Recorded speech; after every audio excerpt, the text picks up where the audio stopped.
दैनिक India news. दैनिक India news में आप सभी दर्शकों का स्वागत है। मिथिला विश्वविद्यालय के स्नातकोत्तर संस्कृत विभाग द्वारा 30 व 31 अगस्त 2022 को होगा अंतर्राष्ट्रीय सम्मेलन का आयोजन।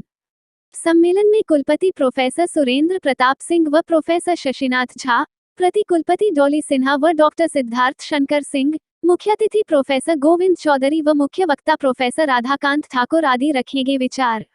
संस्कृत न केवल ज्ञान विज्ञान बल्कि तंत्र मंत्र एवं अध्यात्म दर्शन का समृद्ध भंडार। प्रोफेसर जीवानंद। मानवता, संस्कृति एवं संस्कार की भाषा संस्कृत के अध्ययन अध्यापन से सामाजिक समस्याओं का निदान संभव। डॉक्टर चौरसिया। ललित नारायण मिथिला विश्वविद्यालय दरभंगा के स्नातकोत्तर संस्कृत विभाग के तत्वावधान में आगामी 30 व 31 अगस्त 2022 को ज्ञान विज्ञान के क्षेत्र में मिथिला एवं कश्मीर का योगदान, संस्कृत वाङ्मय के परिप्रेक्ष्य में विषयक अंतर्राष्ट्रीय सम्मेलन का आयोजन विश्वविद्यालय के जुबली हॉल में किया जा रहा है। सम्मेलन के बारे में विशेष जानकारी देते हुए विभागाध्यक्ष प्रोफेसर जीवानंद झा ने बताया कि 6 संस्थाओं मिथिला विश्वविद्यालय के स्नातकोत्तर संस्कृत विभाग, कामेश्वर सिंह दरभंगा संस्कृत विश्वविद्यालय, स्नातकोत्तर संस्कृत विभाग, जयप्रकाश विश्वविद्यालय छपरा संस्कृत विभाग, रामकृष्ण महाविद्यालय मधुबनी, लोक भाषा प्रचार समिति बिहार तथा राष्ट्रीय संस्कृत विश्वविद्यालय तिरुपति आंध्र प्रदेश के संयुक्त तत्वावधान में आयोजित किया जा रहा है। सम्मेलन में उद्घाटनकर्ता के रूप में विश्वविद्यालय के कुलपति प्रोफेसर सुरेंद्र प्रताप सिंह, मुख्य अतिथि के रूप में नेपाल के प्रोफेसर गोविंद चौधरी तथा मुख्य वक्ता के रूप में राष्ट्रीय संस्कृत विश्वविद्यालय तिरुपति के पूर्व कुलपति प्रोफेसर राधाकांत ठाकुर उपस्थित होंगे।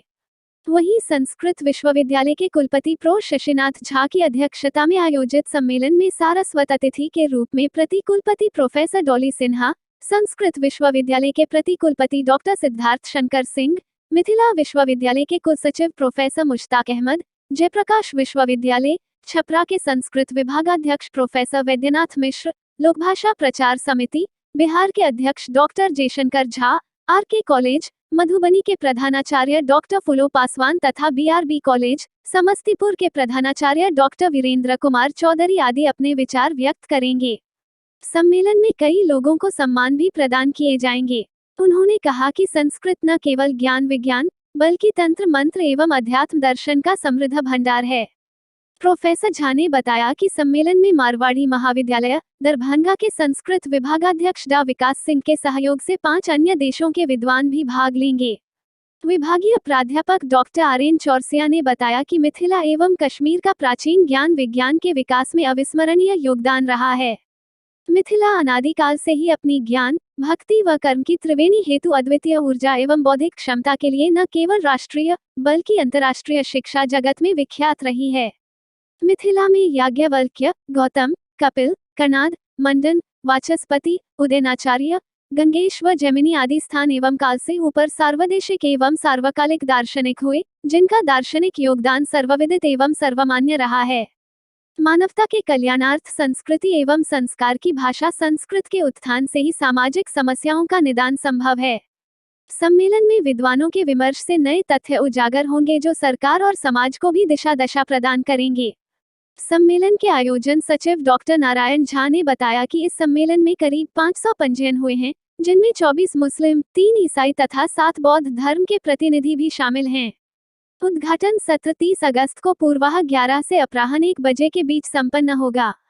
तत्पश्चात अनेक तकनीकी सत्र आयोजित किए जाएंगे, जबकि समापन 31 अगस्त को अपराह्न काल में होगा। केस कॉलेज दरभंगा के संस्कृत विभागाध्यक्ष डॉक्टर शंभुकांत झा ने कहा कि संस्कृत के कारण ही विश्व में भारत की पहचान है। से संस्कृत में निहित ज्ञान विज्ञान को प्रसारित करने वाले हमारे प्रसिद्ध विद्वान लोग भी इसमें आ रहे हैं, जिनमें मैं प्रमुखतया हमारे नेपाल से जो मुख्य अतिथि हैं प्रोफेसर गोविंद चौधरी जी, उनका निश्चित रूप से शुभागमन हो रहा है।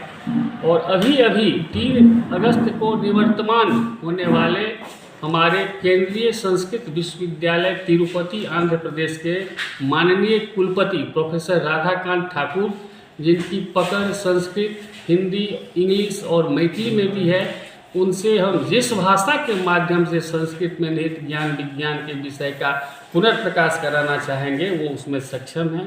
इसके अतिरिक्त डॉक्टर विकास सिंह मारवाड़ी महाविद्यालय के एसोसिएट प्रोफेसर के सहयोग और संपर्क से हमारे 5 देश के उत्कृष्ट विद्वानों का भी इसमें ऑनलाइन संपर्क होगा, उनका आगमन और जुड़ाव होगा।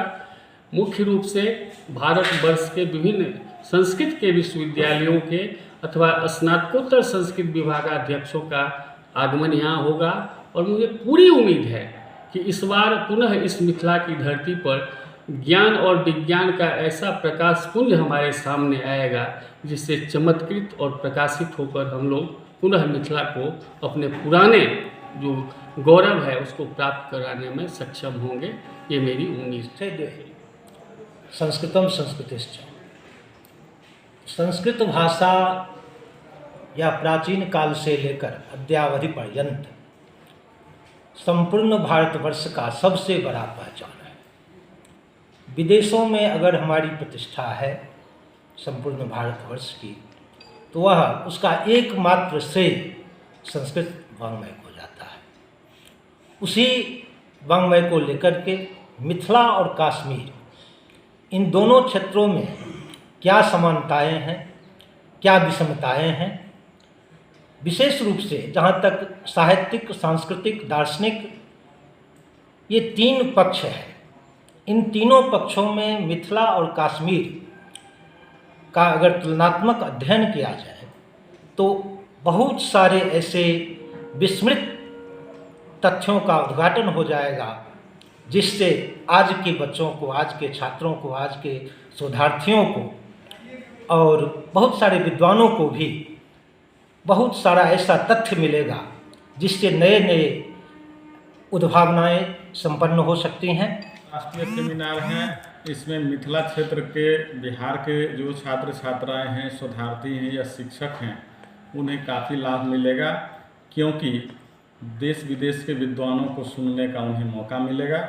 और हमारा जो विषय है ज्ञान विज्ञान के क्षेत्र में मिथिला और कश्मीर का योगदान, संस्कृत वाङ्मय के परिप्रेक्ष्य में हम जानते हैं कि मिथिला और कश्मीर में बहुत कुछ समानताएं हैं, बहुत विभिन्नताएं भी हैं। दोनों हिमालय के गोद में बसी हुई नगरी है और दोनों का प्राचीन स्वरूप बहुत ही अद्वितीय और ऐतिहासिक रहा है।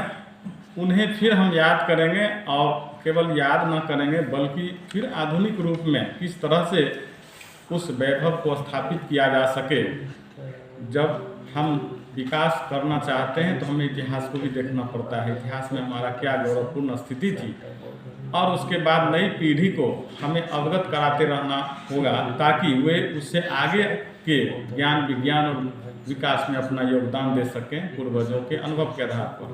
संस्कृत संस्कार की भाषा है, संस्कृति है और इसका जब उदय होगा तभी हमारा समाज में जो तमाम तरह की समस्याएं अभी आ रही हैं, आर्थिक युग कहा जाता है, अर्थ के पीछे भागते हैं, लेकिन संस्कृत में बताया हुआ है कि हमें वह भौतिक तत्व जो है क्षणिक है, हमें आत्मज्ञान के प्रति, मोक्ष के प्रति आगे बढ़ना चाहिए, मानवता के कल्याण के लिए बात करनी चाहिए। ये इस विचार मंथन में, अंतर्राष्ट्रीय सम्मेलन में विद्वानों के बीच निचोड़ निकलेगा और इसका जो सारांश होगा वह निश्चित रूप से समाज को एक मार्गदर्शन देगा, सरकार को भी दिशा देने का काम करेगा। जैसे कि हमारे अध्यक्ष महोदय ने कहा, कश्मीर और मिथिला दोनों ही जगह, चाहे वो राजनीतिक हो चाहे भौगोलिक हो, हर एक विषय से अपेक्षा का पात्र रहा है।